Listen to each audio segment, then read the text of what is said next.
Last interviewee of the evening up to the podium. Kyle McCord will open it up with Lori Schmidt, Columbus Dispatch. Kyle, week 10. Week 10, things are starting to wear on you. You're a college football fan in addition to being a college football player, and there's a lot going on in the landscape right now. How tough was it to focus today? Honestly, not tough at all. I feel like, we've done a good job of blocking out all the noise. And, I think regardless of what people are saying, what the rankings are, I think at this point in the year it's pointless because we know at the end of the day we still have a lot of football in front of us. And especially in November, that's when championships are won. So I think if anything, the team's done a good job of almost, putting the blinders on in a sense and, not letting any of that outside noise creep in. Over to the left, Cameron Teague Robinson, The Athletic. Kyle, Ryan made the point that an award like the Heisman is for the most outstanding player in the country, not just someone who has the best stats. I think it's fair to say Marvin's probably one of the most impactful players in the country. How does his play, his versatility impact you in your job specifically? Yeah, I mean, obviously, I can't really quantify it, how impactful he is to this offense. I mean, I think there's, one-on-one situations, obviously he wins. I think there's situations where he takes two defenders with him if they want to double him and somebody else is open. I think he does a good job blocking too. I mean, he does so much for the offense. And, I feel like, I think I said this about a month ago, if it's truly the award that goes to the best player, he has to be right there in contention. Over to the right, Andy Backstrom, Letterman Row, and then Spencer Holbrook. Kyle, over here. When Coach Dave was asked about your ball placement, he pointed to your footwork. He said that often determines it.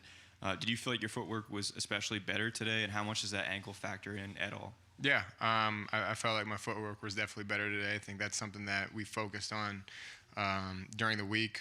Was just being on a good base, having my weight distribution right, and then I think the O-line did a great job today as well in pass protection. I mean, I don't really think there was a time today where I dropped back and had pressure in my face, so I was able to step into the throws the way I wanted to. So I think that's a credit to the boys up front. Over to the left, Dan Hope, 11 Warriors. Kyle, and then Pat Murphy. You talk about how outstanding Marvin is. With all the weapons you have, is there still times where it's hard maybe not to just throw the ball to Marv because of how good he is? Yeah, I mean, I think obviously it's A, the play call, and then B, what defense they run. But I think there's not a one-on-one situation where I don't like Marvin. But like I said earlier, I think there are times where they try to double him, and that opens up other guys on the field. And I think with the weapons that we have, really any one-on-one matchup on that offense I like. Spencer Holbrook over here to the right, Letterman Row. Safe to say that you were happy to have Cade back on the field? Yeah, 100%. What's that like throwing to him right now? Yeah, I mean, he is just a big target. Runs his routes extremely well. His attention to detail is outstanding. And, I think on top of that, he's a force in the run game too. So I think the way he blocks, the way he runs routes, the way, he's just selfless on the field, I think, the whole offense benefits from that. Over here to the right, Bill Rabinowitz, Columbus Dispatch. Yeah, you got all the pieces back tonight, scored 5 touchdowns in 6 first-half possessions. Do you feel like, with what we know is coming up, that you guys are ready to take that step and rounding into the form that you probably expected all year? Yeah, I mean, I think this is what I've kind of been talking about all year.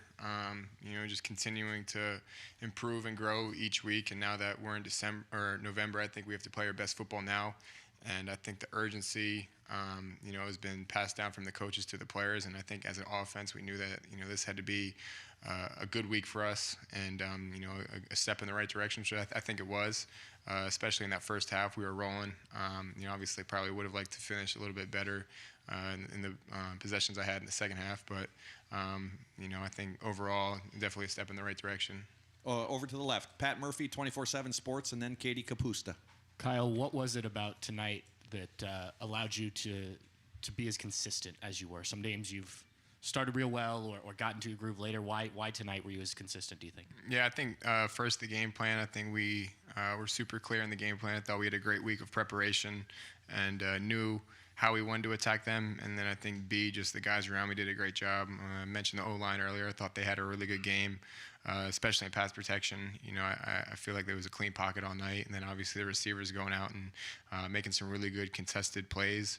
And then I think on third down too, I don't know what the stats are exactly, but I think on third down we were really efficient tonight. And I think any time on third down you can be efficient, keep the chains moving, points are going to follow. Over here to the right, Tim May on 3. Yeah, Kyle, when you're out there and Trayvon's behind you or around you, Cade's at tight end, like you were talking about, Marvin and Emeka are out there, Julian Fleming. What does that feel like? It's been rare this year, you know, in the last few weeks that's been out there.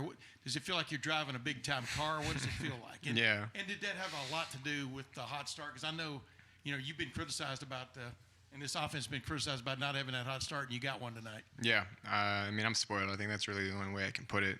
You look around on that field, I think at every single position it's just a dog. And, you know, I feel like defenses have to pick and choose how they want to try to stop us. If they want to load guys up to try and stop Trey, that means, you know, good matchups on the outside. If they want to play coverage, that means, you know, we got a good run box and, you know, Trey's going to do his thing. So I think that was kind of what we did tonight. And I think now it's just how can we continue to improve upon that, because I think when all those guys are healthy, it's scary. And we're going to be 2 and done right now. Katie Capusta, Spectrum. Kyle, over here. You mentioned playing your best football, needing to play your best football in November. Do you think this was your guys' most complete and best game, and what kind of confidence does that give you in the final 2 games of the season? Yeah, I think definitely, especially in that first half, I think that's kind of the start. You know, we've been shooting for all year, getting out the gate and putting points up on the board and being consistent that entire half. And obviously, they took some of the starters out pretty early in that second half. But I think, you know, this, you know, was a pretty complete game. Like I said, I thought we could have maybe finished a little bit better on those final drives that I was in. But I feel like just, especially the defense too, letting up 3 points, and, you know, the offense, like I said, starting fast. I feel like, you know, we definitely, you know, got off on the right foot and just kept that momentum rolling. So I think, you know, I would say probably this is one of our more complete games, and, you know, I think it's happening at a good time. And final question over here to the right, Andy Anders, 11 Warriors. Yeah, I wanted to ask about timing. Ryan said the game has been slowing down for you, and there were a number of second window throws and things like that you made in this game, it looked like. Just how have you gotten the game to slow down for you, and what's important to have good timing on a throw for a quarterback? Yeah, I think the biggest thing is film study during the week, and I think when you put the work in, you put the hours in, and I think that allows you the opportunity to go step on the field and play with confidence, play a step ahead, and play with anticipation, which is extremely important at this level. And then I think the second part of that is just having trust in not only yourself but the guys around you. And you know, I feel like we're starting to you know, peak at the right time and you know, get things rolling, which is good. But obviously, I think that all starts during the week, the reps in practice, and then watching that extra film. I think that's really what allowed me to play a step ahead today. Great. Kyle, thank you very much.